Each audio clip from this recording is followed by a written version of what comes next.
So hey everyone, this side Shubham Sharma जो आपका एक बार फिर से स्वागत करता है आपके अपने YouTube channel Shubham Sharma classes पे। तो बच्चों, आज जो टॉपिक हम पढ़ने वाले हैं ना, उसका नाम है कोलोइडल सॉल्यूशन। अब कई बच्चे कहेंगे सर ये क्या आ गया। देखिए, हमने पढ़ा था सस्पेंशन और सॉल्यूशन, जिसमें वो दोनों के दोनों इक्वली डिवाइडेड थे।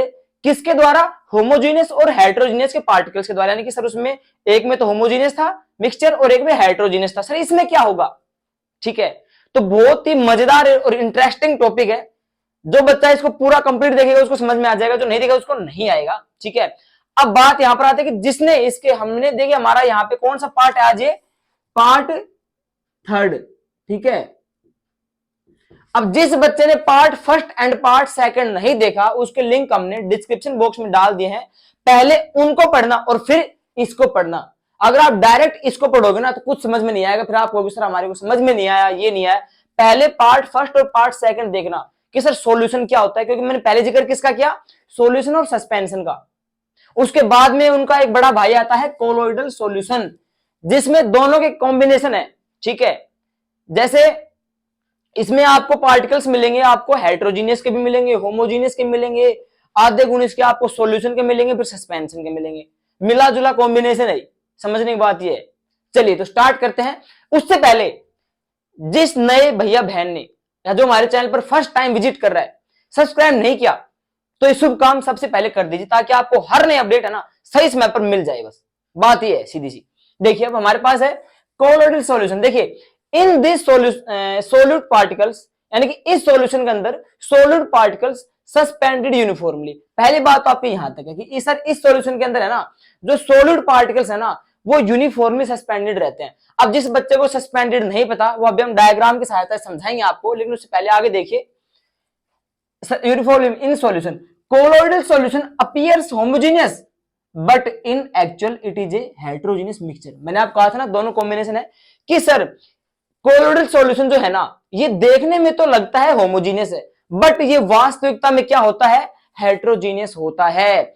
अब हम बात करेंगे सर कि देखो ये हेट्रोजीनियस होता है या क्या होता है, तो हम पढ़ेंगे इसकी प्रॉपर्टीज की सहायता से, आपको बिल्कुल क्लियर समझ में आ जाएगा। लेकिन यूनिफॉर्मली सस्पेंडेड क्या होता है? देखिए, हमारे पास यहां पर है एक बीकर है। सबसे पहले बच्चों ये ध्यान रखो आप लोग, इसमें जो है ना आपको दो चीजें याद रखनी है, सोल्यूट और सोलवेंट। वो हमारे पार्ट नंबर सेकंड में उनका जिक्र हुआ है।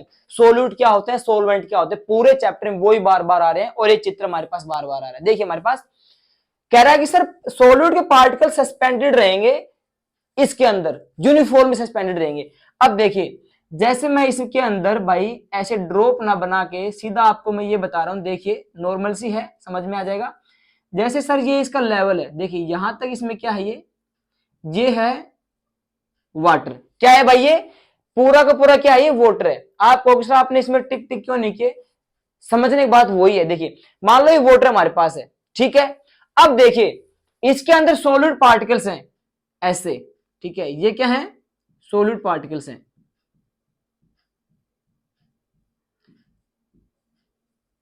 सॉलिड पार्टिकल्स है इस वाटर के अंदर, पूरा का पूरा सॉल्यूशन है। और कौन सा सॉल्यूशन है? Colloidal solution. अब इसकी पहचान कैसे करेंगे कि सर कोलोइडल है क्या? देखिए, इस सॉल्यूशन की पहचान ये होती है कि भैया इसके अंदर जो सॉलिड पार्टिकल्स है ना हमेशा यूनिफॉर्मली सस्पेंडेड रहते हैं। यानी कि सॉलिड पार्टिकल्स की क्वांटिटी जितनी नीचे है ना उतनी कहां रहने वाली? ऊपर है। यानी कि जैसे हमने शुगर डाल दी, जैसे पूरी मिक्स हो जाती है, जितनी नीचे रहती है उतनी ही ऊपर रहती है। अगर हम इसमें मिट्टी डालेंगे तो मिट्टी नीचे आके जमा हो जाएगी, ऊपर कम रहेगी। लेकिन इसमें ऐसा कुछ नहीं होता, जितने सॉलिड के पार्टिकल्स ऊपर रहेंगे उतने ही नीचे रहने वाले हैं। और इसी प्रॉपर्टी को हम क्या कहते हैं? Uniformly suspended. ठीक है, अब देखो ये जो एक्चुअल में हेट्रोजीनियस होता है ये कैसे होता है सर, हम समझेंगे प्रॉपर्टी की सहायता से। तो सभी बच्चे प्रॉपर्टी की तरफ देखिए बार सारे। देखिए, size of solid particles are bigger than solution but smaller than suspension. देखो ये दोनों के साथ मेल जोल कर रहा है, दोनों के साथ फ्रेंडशिप कर रहा है। किस किस के साथ? सॉल्यूशन और सस्पेंशन के साथ। देखिए ये कह रहा है सर कोलोइडल सॉल्यूशन के अंदर जो सॉलिड पार्टिकल्स है ना, कोलोइडल सॉल्यूशन के अंदर जो सॉलिड पार्टिकल्स है इनका साइज देखिए बड़ा होता है सॉल्यूशन के सॉलिड पार्टिकल से और छोटा होता है सस्पेंशन के सॉलिड पार्टिकल से। दोबारा देखिए कि हमारे पास सॉल्यूशन के सॉलिड पार्टिकल्स होते हैं और सस्पेंशन के सॉलिड पार्टिकल्स होते हैं। सभी में होते हैं सॉलिड तो भाई, देखिए सॉल्यूशन के अंदर सॉल्वेंट रहेगा और सॉल्यूट रहेंगे। तो देख क्या कह रहा है ये कि सर कोलोइडल के जो सॉल्यूट पार्टिकल है ना, ये वाले सॉल्यूट पार्टिकल्स, ये क्या होते हैं, सॉल्यूशन के सॉल्यूट पार्टिकल से तो बड़े होते हैं और सस्पेंशन के सॉल्यूट पार्टिकल से छोटे होते हैं। पहली प्रॉपर्टी ये हो गई। अब दूसरी देखिए, can not seen by naked eyes. अब देखिए इनका साइज जो है ना, आपको मैं रियली बता रहा हूं, यहां पे देखिए 1 to 100 नैनोमीटर होते हैं, यानी कि ज्यादा छोटा भी नहीं ज्यादा बड़ा भी नहीं है। लेकिन फिर भी कह रहा है कि सर हम इनको है ना विदाउट इक्विपमेंट, यानी कि नेकेड आइज क्या होता है, पार्ट नंबर 2 में बताया था आपको मैंने, विदाउट इक्विपमेंट या विदाउट गैजेट्स हम इनको नहीं देख सकते, विदाउट गैजेट या विदाउट इक्विपमेंट हम इनको देख नहीं सकते, ठीक है। थर्ड देखिए, particle scatter beam light easily. अब देखिए जो पार्टिकल बड़े होते हैं ना वही बीम लाइट को स्कैटर करते हैं। जैसे हमने यहाँ पे भाई इसके दोबारा देखिए, हमारे यहाँ पर एक वो है सॉल्यूशन है, अब हमारे पास यहाँ पर वही टॉर्च आ गई जो हमने खरीदी थी पार्ट नंबर 1 के अंदर। अब ये इसके अंदर भाई ऐसे प्रकाश जो लाइट है इसकी जा रही है, ठीक है, प्रकाश की लाइट जा रही है। अब देखिए कह रहे हैं सर ये जो है ना बीम लाइट को स्कैटर कर देंगे आसानी से, यानी कि सर ये जो सॉलिड पार्टिकल्स है ना इतने छोटे भी नहीं है कि सर इनकी औकात नहीं है कि बीम लाइट को स्कैटर नहीं कर पाएंगे, नहीं, इनका साइज इतना तो होता है कि ये बीम लाइट को आसानी से स्कैटर कर देंगे। स्कैटर मतलब कि इसको इधर भेज देंगे, इधर भेज देंगे, इधर भेज देंगे, इधर भेज देंगे। आया समझ में? चलिए आगे देखिए, path of beam light visible in colloidal solution. अब देखिए जहां पे बीम लाइट स्कैटर हो गई वहां पे उसका पाथ विजिबल रहेगा। हमेशा ये बात ध्यान रखना, चाहे सस्पेंशन हो चाहे आपका सॉल्यूशन हो, कहीं पे भी देखिए सॉल्यूशन के अंदर और सस्पेंशन के अंदर जिसके अंदर बीम लाइट स्कैटर नहीं होगी ना तो पाथ विजिबल नहीं होगा। बीम लाइट स्कैटर हुई तो पाथ विजिबल हो जाएगा। तो यहां पे कह रहा है कि सर बीम लाइट स्कैटर कर रही है, मतलब हो रही है आसानी से बाय द सॉलिड पार्टिकल्स, तो बीम जो लाइट है वो क्या हो जाएगी, विजिबल हो जाएगी, ठीक है। उसके बाद में ऑलवेज शो टिंडल इफेक्ट। अब टिंडल इफेक्ट का जो माजरा है ना ये हम इसके नेक्स्ट टॉपिक में क्लियर कर देंगे, आज कंप्लीट समझा देंगे आपको। लेकिन पहले आपको ये जानना है, जैसे हमारे पास सॉल्यूशन जो था उसके जो सॉलिड पार्टिकल्स थे वो जो थे टिंडल इफेक्ट को क्या नहीं कर रहे थे भाई, शो नहीं कर रहे थे। और सस्पेंशन के जो सॉलिड पार्टिकल्स थे वो कर भी रहे थे और नहीं भी कर रहे थे। लेकिन ये जो है ना ये क्या कर रहा है कि ऑलवेज करेगा, उसको टिंडल इफेक्ट हमेशा शो करेगा, ठीक है। अब देखिए particles can not separate by filtration. अब देखिए ये इतने बड़े भी नहीं है, देखिए ये इतने छोटे भी नहीं थे जो बीम लाइट को स्कैटर ना कर पाए और इतने बड़े भी नहीं है जो भाई फिल्ट्रेशन के द्वारा इनको सेपरेट किया जा सके, यानी कि इसको सॉलिड पार्टिकल्स को सॉल्वेंट से अलग कर दें फिल्ट्रेशन द्वारा, वो पॉसिबल नहीं है, ठीक है। और आखिरी देखिए हमारे पास स्टेबल सॉल्यूशन। स्टेबल सॉल्यूशन क्या होता है कि सर देखिए हमारे पास मान लो इसके अंदर मिट्टी होती, हम इसको अगर 1 मिनट भी डिस्टर्ब नहीं करते तो मिट्टी सारी नीचे जमा हो जाती, वो क्या था, अनस्टेबल, ठीक है, जो सस्पेंशन के पास था। और सॉल्यूशन के पास क्या था, चीनी के दाने, यानी कि चीनी हमने इसमें मिला दी। अब सर चीनी के घोल को आप कितने दिन रख दो, ये नहीं होगा कि सर आधा पानी ऊपर का है ना फीका हो गया, मीठा नहीं है, नीचे का ज्यादा मीठा हो गया, नहीं, कितने दिन रख दो वो चीनी इतनी यहां पर रहेगी, इतनी यहां पर रहेगी। वो होता है किसको प्रॉपर्टी शो करेगा, वो होता है स्टेबल सॉल्यूशन, ठीक है। अब हम पढ़ेंगे आपका इसमें सबसे इंपॉर्टेंट टॉपिक टिंडल इफेक्ट। अब देखिए टिंडल इफेक्ट में क्या होता है, इसका नाम भी थोड़ा सा अटपटा है लेकिन इसको समझना बहुत ही आसान है। टिंडल इफेक्ट बार बार में आ रहा था सर क्या होता है, बहुत ही बड़ा चैप्टर होगा इसका, तो सर ये बहुत बड़ा कॉन्सेप्ट होगा, बिल्कुल छोटा सा कॉन्सेप्ट है, 3 लाइनों में सुलट गया, इसका मतलब बहुत आसान है, हम इसको जानबूझकर हार्ड बना रहे थे। देखिए टिंडल इफेक्ट क्या होता है, सबसे पहले क्या होता है, देखिए हमने आपको बताया था कि भैया जिसके अंदर बीम लाइट स्कैटर हो रही है ना तो वहां पे हम जो लाइट का जो पाथ है उसको आसानी से देख सकते हैं। और इस चीज को फॉलो कौन कर रहा था सबसे ज्यादा, या हर हमेशा कौन कर रहा था, कोलोइडल पार्टिकल्स के सोलिड पार्टिकल्स, यानी कि सर कोलोइडल सॉल्यूशन के सोलिड पार्टिकल्स इस चीज को फॉलो कर रहे थे। इसका मतलब टिंडल इफेक्ट के अंदर कोलोइडल सॉल्यूशन का जिक्र होगा और यहां पे आ भी गया, समझ रहे हो। देखिए क्या होता है, the phenomenon of scattering of beam light.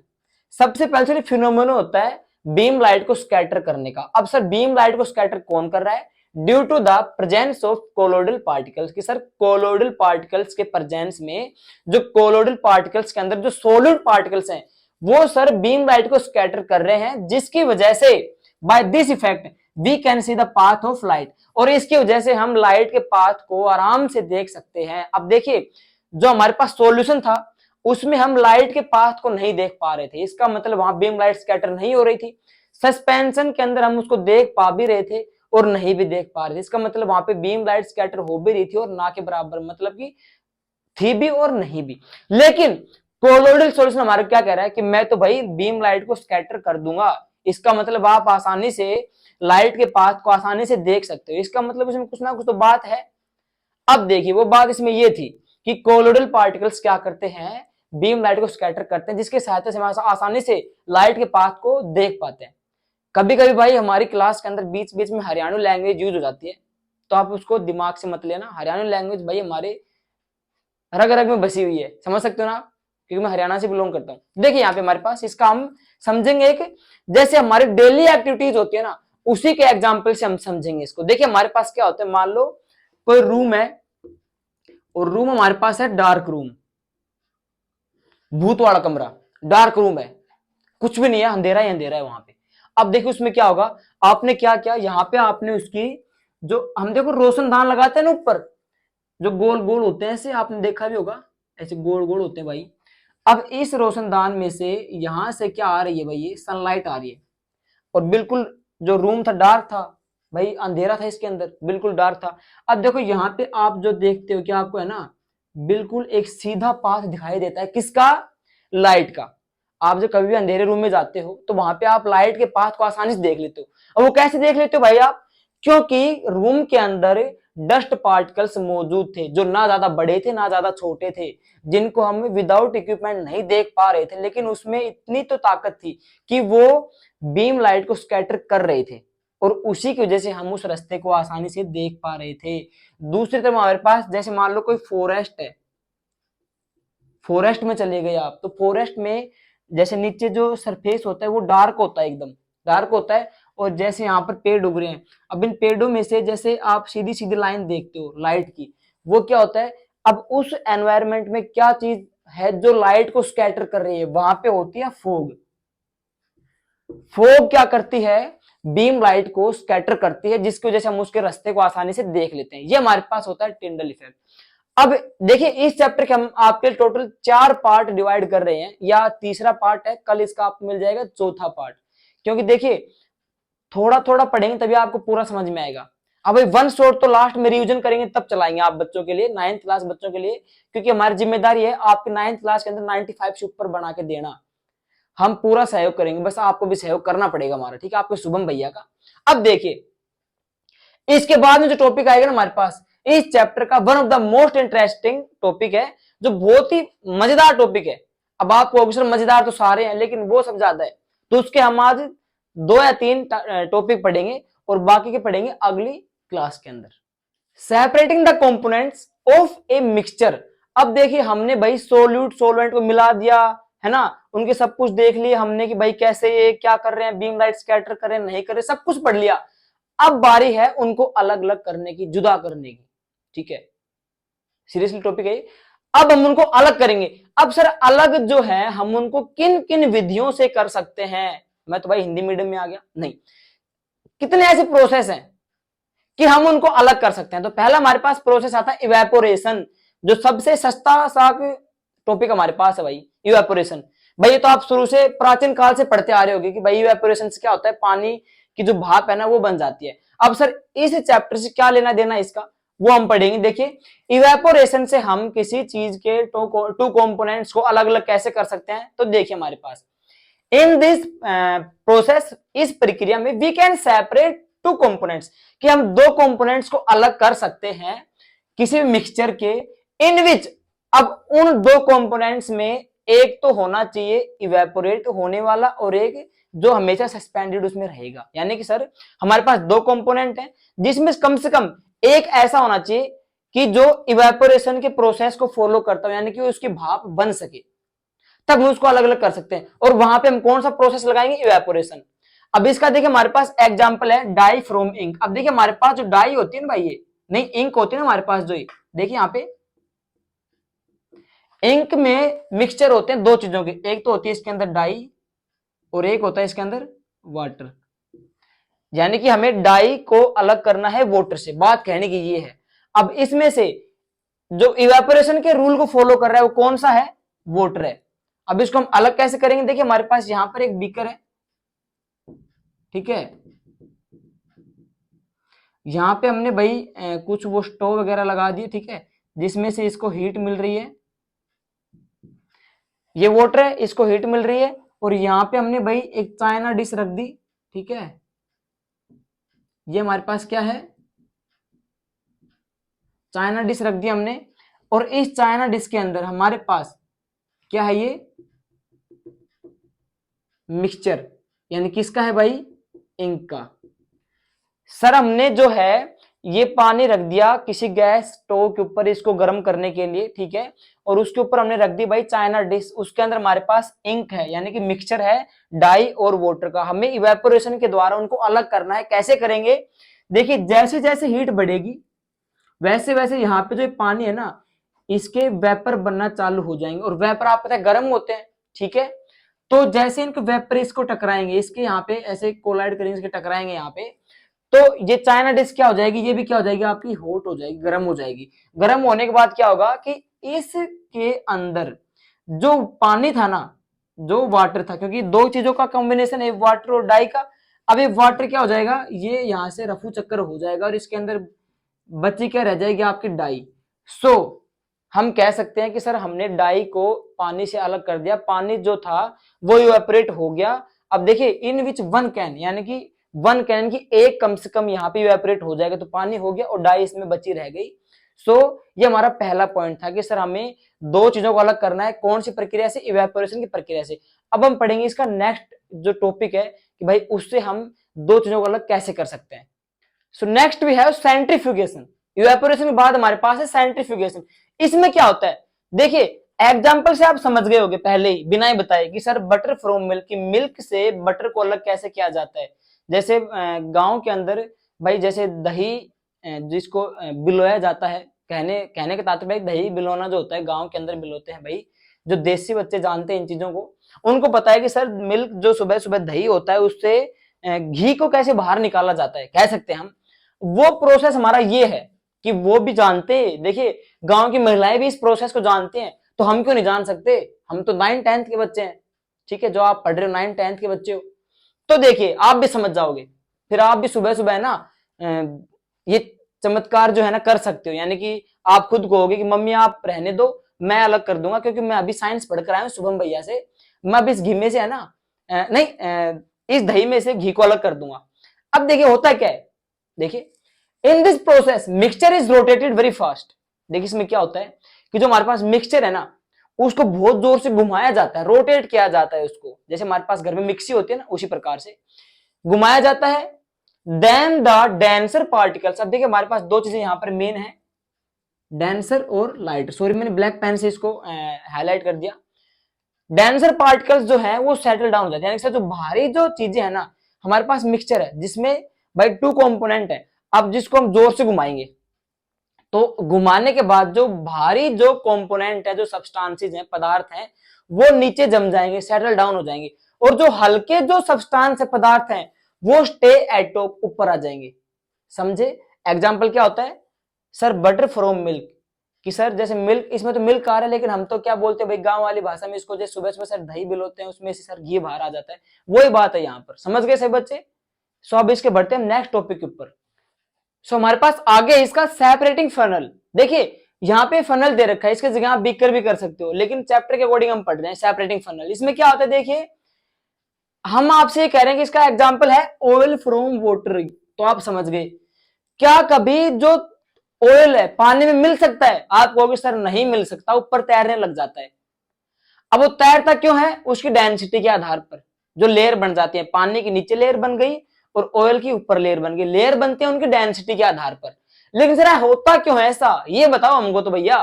तो कैसे, देखिए by this process two immiscible liquid separate out in layers depending on their densities.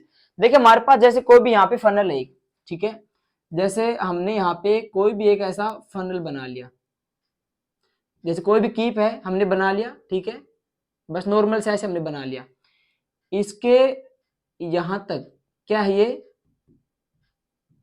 Voter है, ठीक है, ये हमारे पास क्या है, यहां तक ये वोटर है, इसके अंदर हमने इसमें क्या ऐड कर दिया भाई, हमने इसमें ऑयल मिला दिया, इस पानी के अंदर क्या मिला दिया, ऑयल मिला दिया। अब हमें क्या कह रहा है कि सर देखिए आपको हम सारे मेथड पढ़ा रहे हैं, इवेपोरेशन पढ़ा दिया, सेंट्रीफ्यूगेशन, अब आपको पता होना चाहिए कि यूज कहां पर होंगे।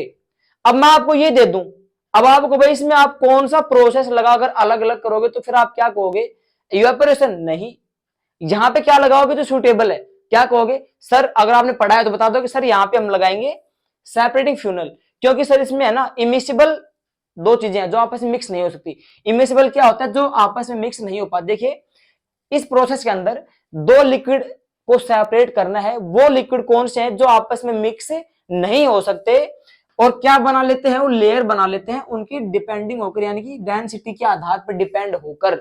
अब डेंसिटी के आधार पर तो लेयर बनाते हैं और आपस में घुल नहीं सकते, तो ऑटोमेटिक अलग अलग अपने आप हो जाएंगे। देखिए यहां पर हमारे पास क्या है, ये हमारे पास वाटर है, इसमें हमने ऑयल बना दिया। अब देखो जो ये हमारे पास ऑयल है ना, ये अपने एक अलग लेयर बना लेगा ऐसे, ये हमारे पास क्या आ गया, ऑयल आ गया, ऑयल की लेयर ऊपर आ गई। ऊपर क्यों आया ऑयल, इसकी डेंसिटी की वजह से, और इसकी मतलब दो परतें बन गई, नीचे पानी की और ऊपर ऑयल की। तो डेंसिटी पता लग गई सभी को कि इसमें लेयर बन रही है डेंसिटी के आधार पर। और सर ये अलग अलग क्यों है, क्योंकि सर इमिसिबल है, आपस में मिक्स नहीं हो सकते। तो ये हमारे पास है सेपरेटिंग फनल। एग्जाम्पल हमारे पास ऑयल फ्रॉम वाटर, हमने आपको पहले समझा दिया, ठीक है। तो आज हमने आपको 3 टॉपिक पढ़ाए हैं, ठीक है। अब इसके जो आगे जो टॉपिक्स हैं उनको डिस्कस करेंगे हम नेक्स्ट क्लास के अंदर। तब तक के लिए आपको इसको दोबारा पॉज करके समझ लेना, नहीं समझ में आए तो कमेंट कर देना, और अगर समझ में आ गया है बिल्कुल आराम से, तो भाई इतनी ही आराम से आप सब्सक्रिप्शन बटन को दबा दीजिए, रेड को आप ब्लैक या व्हाइट होता होगा व्हाइट कर दीजिए, और बेल आइकन को प्रेस जरूर करना ताकि कल भी आप मेरा चेहरा देख पाओ। तो मिलते हैं नेक्स्ट वीडियो, तब तक के लिए जय हिंद।